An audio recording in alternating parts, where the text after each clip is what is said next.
ଥରେ ଶ୍ରୀ ଶ୍ରୀ ଠାକୁରଙ୍କର ଦେହ ଅସୁସ୍ଥ ଥିଲା। ଡକ୍ଟର ପ୍ୟାରୀମୋହନ ଶ୍ରୀ ଶ୍ରୀ ଠାକୁରଙ୍କ ରକ୍ତଚାପ ନାଡ଼ି ପରୀକ୍ଷା କଲାବେଳେ ତାଙ୍କ ମନ ଭିତରେ ଗୋଟିଏ ପ୍ରଶ୍ନ ସୃଷ୍ଟି ହେଲା ଯେ ସେ ଠାକୁରଙ୍କ ପାଖରେ କୌଣସି ଅଲୌକିକ ଘଟଣା ଦେଖିପାରୁନାହାନ୍ତି ଯାହାଦ୍ୱାରା ସେ ଜାଣିବେ ପ୍ରକୃତରେ ଈଶ୍ୱରଙ୍କ ଅବତାର। ଅନେକ ଲୋକ ଭକ୍ତମାନେ ଈଶ୍ୱରଙ୍କ ରୂପେ ତାଙ୍କୁ ପୂଜା କରିବା ଦେଖିଲେ ସେ ମାନେ ମନ ଭିତରେ ତାଙ୍କର ଗୋଟେ ସନ୍ଦେହ ସୃଷ୍ଟି ହୁଏ।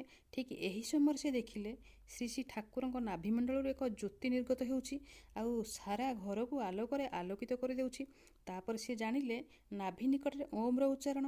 ପୁଣି ସେ ଦେଖିଲେ ଯେ ନିର୍ଗତ ହେଉଥିବା ଆଲୋକ ରାଶି ଭିତରେ ଭଗବାନ ଶ୍ରୀରାମ, ଭଗବାନ ଶ୍ରୀକୃଷ୍ଣ, ବୁଦ୍ଧ, ଶ୍ରୀ ଚୈତନ୍ୟ, ଶ୍ରୀ ରାମକୃଷ୍ଣ ସମସ୍ତେ ଯେମିତି ତାଙ୍କୁ ଦର୍ଶନ ଦେଇ ପୁଣି ସେହି ଆଲୋକରେ ମିଶି ଯାଉଛନ୍ତି। ଏହି ଦୃଶ୍ୟ ଦେଖିବା ପରଠାରୁ ଡାକ୍ତରବାବୁଙ୍କ ହୃଦଗତି ଏବଂ ରକ୍ତଚାପ ଯଥେଷ୍ଟ ବଢ଼ିଗଲା, ଖୁବ୍ ଜୋରରେ ବଢ଼ିଗଲା। ତାପରେ ତାଙ୍କୁ ବୋଧ ହେଲା ପରମ ଆନନ୍ଦ, ପରମ ତୃପ୍ତି। ତାପରେ ସେ ଠାକୁରଙ୍କୁ ବିଶ୍ୱାସ କରିଥିଲେ ଇଏ ଈଶ୍ୱରଙ୍କ ଅବତାର ବୋଲି। ତାପରେ ଶ୍ରୀ ଶ୍ରୀ ଠାକୁରଙ୍କୁ ସେ ଭୂମିଷ୍ଠ ପ୍ରଣାମ କଲେ। ଜୟ ଗୁରୁ।